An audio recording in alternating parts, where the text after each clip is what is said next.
Hey ladies, welcome back. It's Tamika TTC. Oh boy, it's still cycle 16.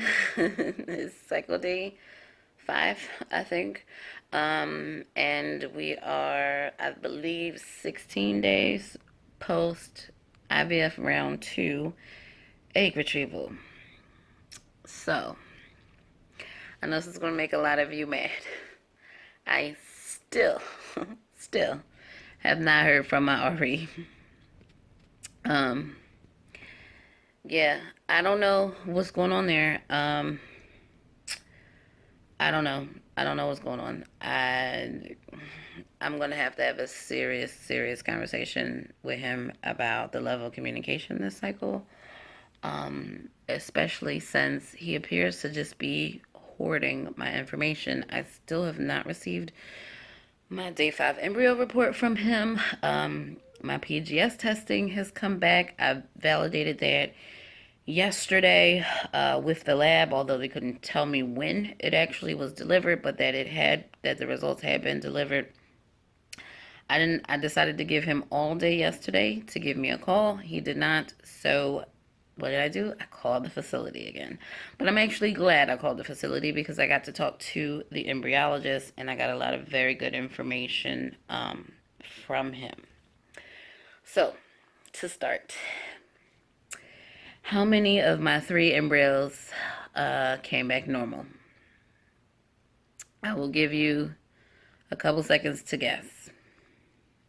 And then you let me know in the comments what you guessed. Okay, so guess now. And while you're guessing, I will remind you that the grading on my embryos were, I had 2 that were frozen on day 5. They were 4AA and 3AA, and 1 that was frozen on day 6 that was 4AA. So have you guessed yet? Okay, so how many were normal? Just one. Just one normal embryo. Just one. The other 2 were abnormal. One had an extra chromosome, so it was a trisomy 20. One was missing a chromosome. It was missing chromosome 19, or one of the pairs. So, all that work, one embryo. But, right, I only need one more, right? Okay, so, I do know the genders. I'm not revealing yet, but I do know the genders. Um, I will reveal the gender of the embryo that I transfer. I will do that. And I think when I do that reveal, I will reveal all of the genders that I know about. Well, no, actually, I'll say the 2 abnormal ones this time around were boys. So you know the 2 abnormal ones last time around were also boys. So you can make your determination in what you think my normal embryos are. But I only got one this time around. I do still have one previously. I'll remind you that embryo was a 4BB. So my embryo from this time around is the stronger embryo.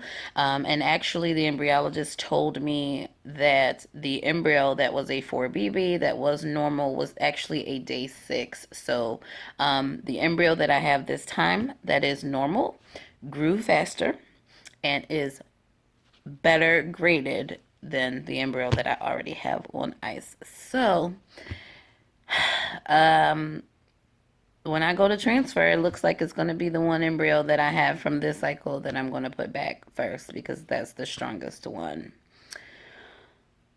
Oh boy. Now, decisions, right? Well, before I get into decisions, was doing PGS testing this time around a good idea? The answer to that is yes. Having almost perfect graded embryos does not mean that they're chromosomally sound, right? So, with the two that were abnormal, one having an extra and one having a missing one, in both cases, they could have resulted in pregnancy. The trisomy 20 says that they rarely make it past the first trimester, so I would have most likely had a first trimester miscarriage provided I got pregnant with that embryo. So PGS saved me some sadness and aggravation, and possibly depression for that embryo. For the one that is missing, 19, that could also result in pregnancy. There wasn't much that I could find in the quick search that I did that indicated whether babies are born at term, but it mostly talked about partial deletions, not a complete full deletion. The report did not mention anything about a mosaic or anything like that with these two abnormal embryos, although apparently a mosaic additional chromosome 20 is very common, apparently. But it didn't mention anything about mosaic. It just had 47 plus 20 and 45 minus 19. And remind you, 46 chromosomes is the normal. So I'm holding on to the genders for now of my two normal embryos, and I will reveal those genders when I transfer them. But as of right now, the genders of all my abnormal embryos were all male. You can make your determination about what my normals are on your own. Okay, so decisions. What do I do next? Do I move to pay out of pocket for another retrieval while my eggs are young? To hopefully get one more embryo? I don't know. I don't know. This is an expensive process, and I'm not getting a lot out of it. I've considered doing a third retrieval, but do I want to pay out of pocket for it? I don't know. Perhaps I should do a third retrieval. I don't know that I need a third retrieval right now. I don't have any more vials of my donor left. So to do a third retrieval means to pick another donor, which was a very extensive process for me. I don't know that I want to do that. I would like to have a little bit more cushion in the number of embryos that I have. Um, you know, so just in case something doesn't take, you know, um, maybe do one. If it doesn't take, then attempt to get insurance to cover another one. I don't know. I think before I do a transfer, I want to do an ERA. That's an endometrial receptivity array. I mentioned this to my RE before. He explained that this was something you do when, like, after you've had a failed transfer. But considering that I only have two embryos and I am looking for two children, and the embryologist explained to me that the A's and the B's are what get you pregnant when you get into C's. Not that you can't get pregnant with C's, but it's harder and it's a lot easier for the cells to, I guess, sort of fall apart and be disturbed and not result in pregnancy. So I do have high probability with the two embryos that I have.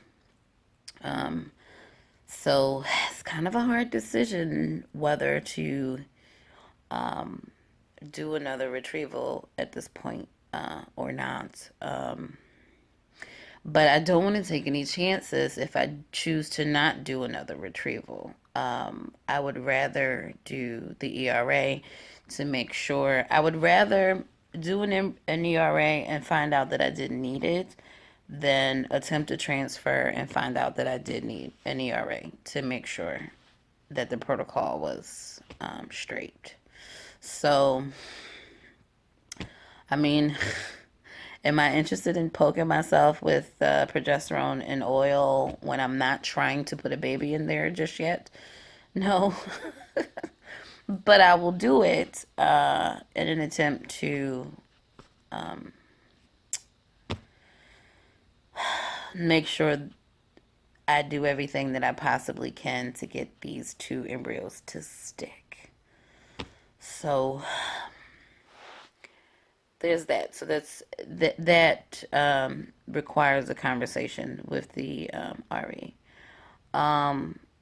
Considering that I don't have any instruction right now, and I'm on cycle day 5, uh,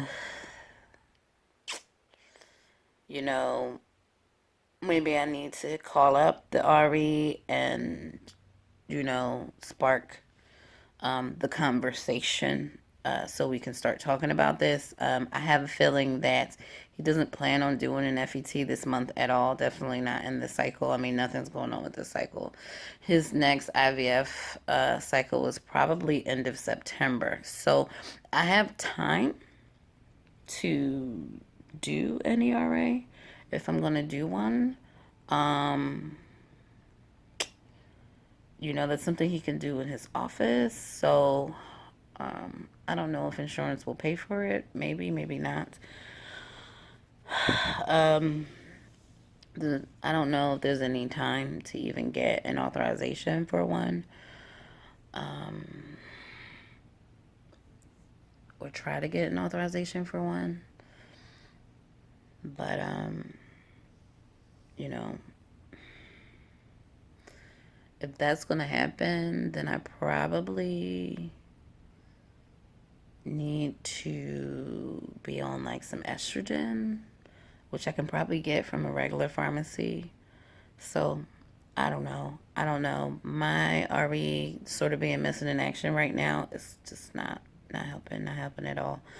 So I don't know. I'll have to keep you guys updated on actually what the next step will be, but I need a conversation with him before that can be finalized. But I think my ideal next step would be an ERA test and a transfer of my 4AA normal embryo.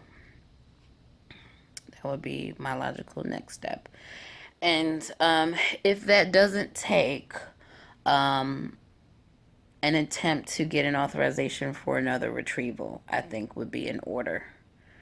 And to get insurance to pay for another retrieval.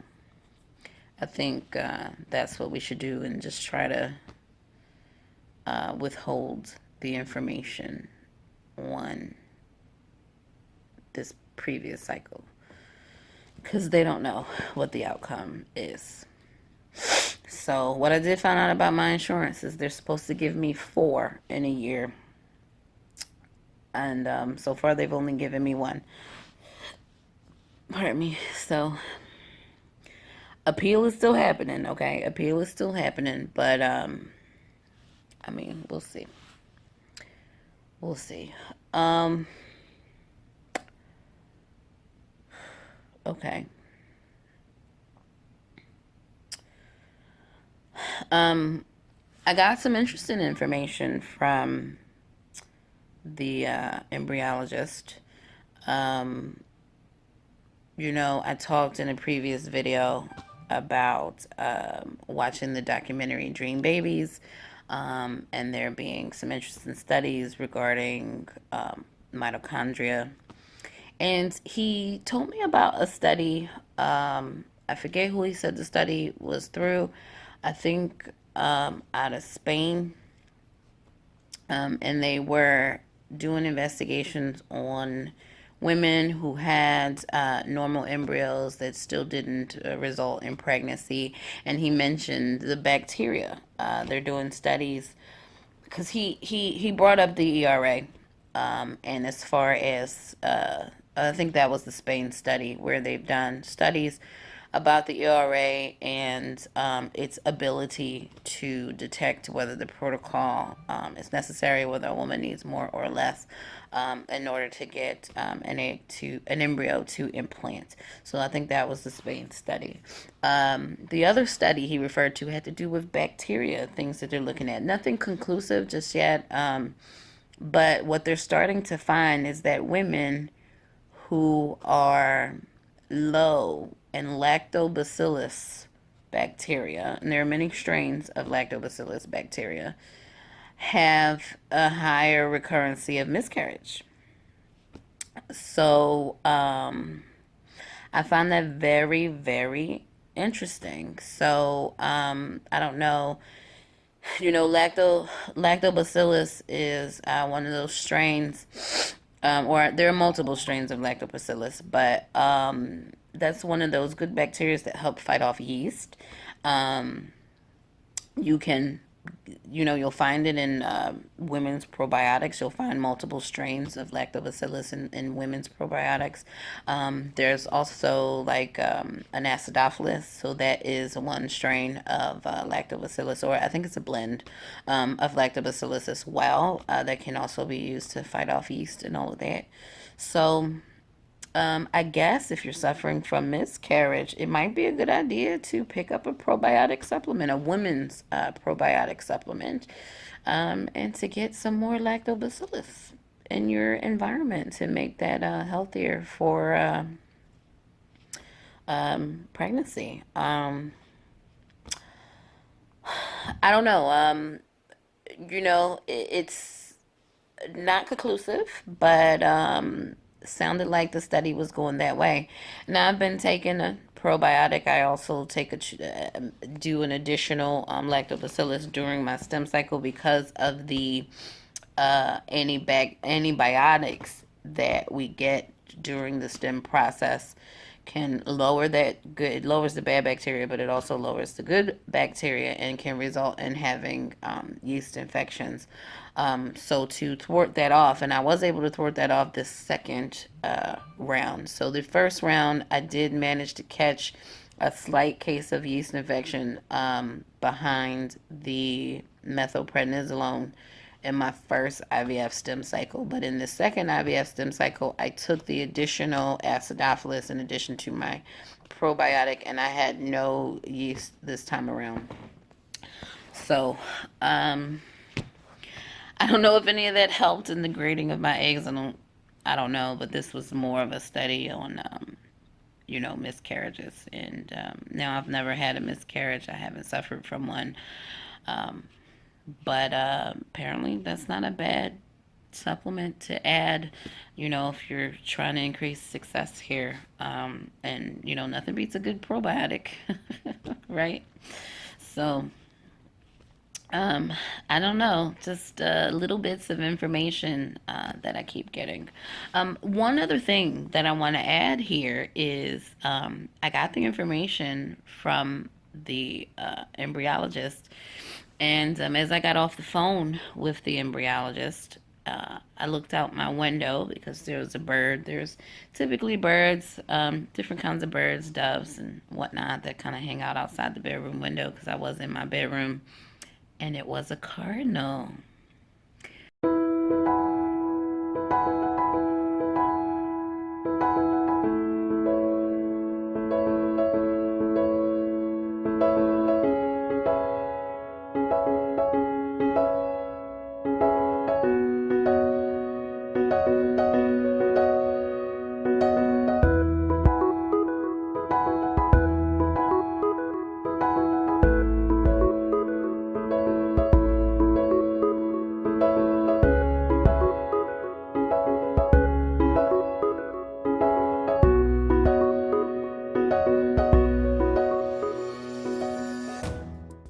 It was a cardinal. I see cardinals all the time around my house.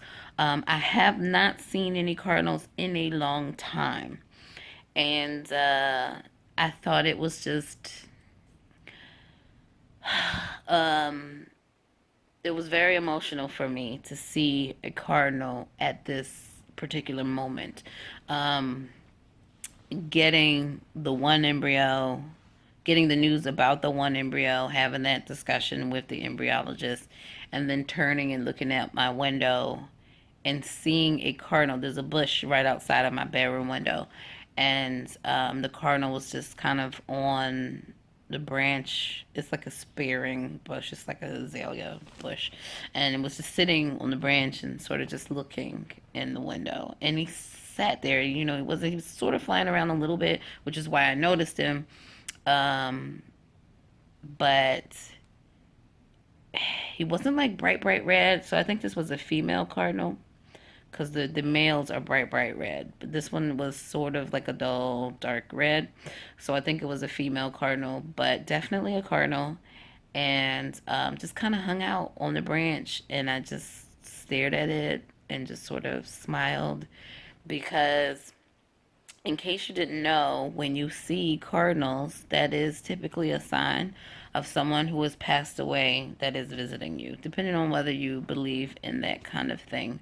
I do believe that there are signs and things that happen that will remind you of a person if it's not that person in particular. My hair is an absolute mess, so I'm sort of pulling down so before this falls off. But yeah, I felt like my sister was with me in that moment, and it was just so beautiful to see a cardinal after getting the news um, of only one, and just that I had some support in that moment. I really wish that at least two would have come back normal, considering how greatly graded these embryos were. But like I said, you know, even a perfect embryo can come back abnormal. And I knew that, and it made me nervous. But statistically, what could I expect? One or two embryos. So I don't know. I got a meeting very soon. So I just want to make sure I'm not missing it. But yeah, so um, that was the beautiful thing. And that interesting tidbit from the embryologist, he actually sat with me and gave me a lot of information. And there's some studies, something about a microbiome study, as well as the ERA. And he gave me the name of a scientist. I'll put the name here. I think it's Carlos Simon, something like that. Of you know, who is, you know, kind of doing these studies and whatnot.